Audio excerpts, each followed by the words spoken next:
Welcome back. खबरों के सिलसिले को आगे बढ़ाएंगे और आपको बताएंगे कि T20 वर्ल्ड कप के फाइनल का बुखार उरूज पर है। शायकीन क्रिकेट का मैच के लिए बेताबी से इंतजार।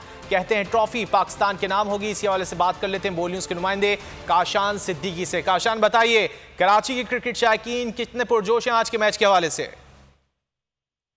जी बिल्कुल, देखें आज संडे और फंडे कराची के शहरियों ने सुबह होते ही नाश्ते का रुख कर लिया है। और दूसरी जानिब मैं आपको साथ साथ ये बता चलूँ, आज पाकिस्तान और इंग्लैंड का कांटेदार मुकाबला भी है। कराची के शहरियों से उनकी राय जानते हैं कि वो नाश्ता ज़्यादा एंजॉय कर रहे हैं या क्रिकेट ज़्यादा एंजॉय करेंगे। जी सर बताइएगा, आज मैच भी और कांटेदार मुकाबला है और शायकीन क्रिकेट जो है पुरजोश हैं देखने के लिए, क्या कहना चाहिए? बिल्कुल है, बिल्कुल पाकिस्तान इंशाल्लाह ताला जीतेगा और बड़ा अच्छा मुकाबला कंटेक्स्ट है हमारा इंग्लैंड से। हमें उम्मीद है कि इंशाल्लाह आज बाबर आजम और रिजवान परफॉर्म करेंगे, इसी तरह शाहीन आफरीदी और नसीम शाह ये परफॉर्म करेंगे। हमें इनसे बहुत उम्मीदें हैं। Good luck Pakistan team. जी बिल्कुल, आपने देखा शहरी हमारे साथ मौजूद थे। शहरियों ने पाकिस्तान क्रिकेट टीम के लिए नए ख्वाहिशात का इजहार करा है। और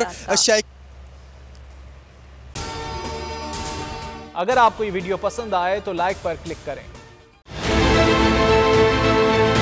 बहुत अच्छी कवरेज की है। ये मार्च की तो जबरदस्त कवरेज थी, बॉल की प्रॉब्लम सबसे बेस्ट थी। सबसे ज्यादा रील्स और सबसे ज्यादा रेटिंग के साथ बोल रहा नंबर 1। सब्सक्राइब करें और बेल दबाएं ताकि कोई खबर रह न जाए।